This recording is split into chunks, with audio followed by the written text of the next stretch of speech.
L'enjeu du projet EolDrift est d'identifier des techniques de pulvérisation qui permettent de réduire le phénomène de dérive.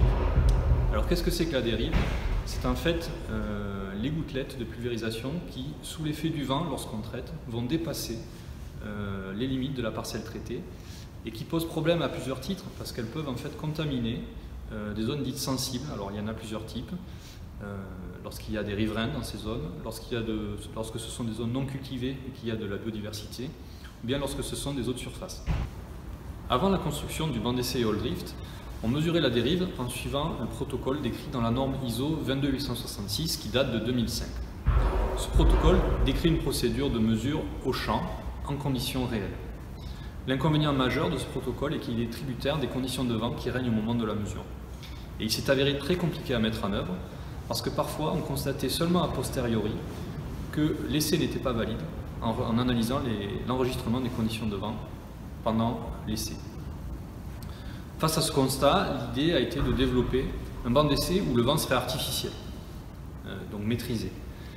Et donc, dans le projet EolDrift, les équipes de l'atelier d'IRSTEA se sont lancées dans la construction d'un mur de ventilateurs assez imposant. Il fait 5 mètres de haut, 5 mètres de large, il est composé de 25 ventilateurs, qui permet de générer un vent qui sera constant, quelle que soit la technique de pulvérisation qui va être testée sur le banc d'essai, et permettre de réaliser des comparaisons fiables.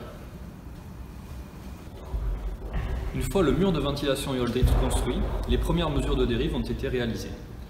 Le caractère prometteur de ces premières mesures a été reconnu par la récompense obtenue au Trophée des innovations du CITEVI 2017, où une médaille d'argent a été attribuée au banc d'essai EolDrift. Depuis la fin du projet, plusieurs projets de recherche et développement gravitent autour du banc d'essai EolDrift. Il s'agit du projet StopDrift, qui est un projet éco-phyto, qui vise à classer les différentes techniques de pulvérisation viticole selon leur capacité à réduire la dérive, et du projet CAPRIP, qui est un projet interfilière qui vise à étudier de manière plus précise le lien entre dérive et exposition des riverains. Les conditions contrôlées qu'offre le banc d'essai EolDrift seront certainement très utiles à tous ces travaux. Si on fait le total, depuis la création du banc d'essai, ce sont environ 40 techniques de pulvérisation, pulvérisateurs et modalités de réglage, qui ont été testées sur le banc d'essai, et un total exact de 131 répétitions de mesures effectuées sur ce banc d'essai.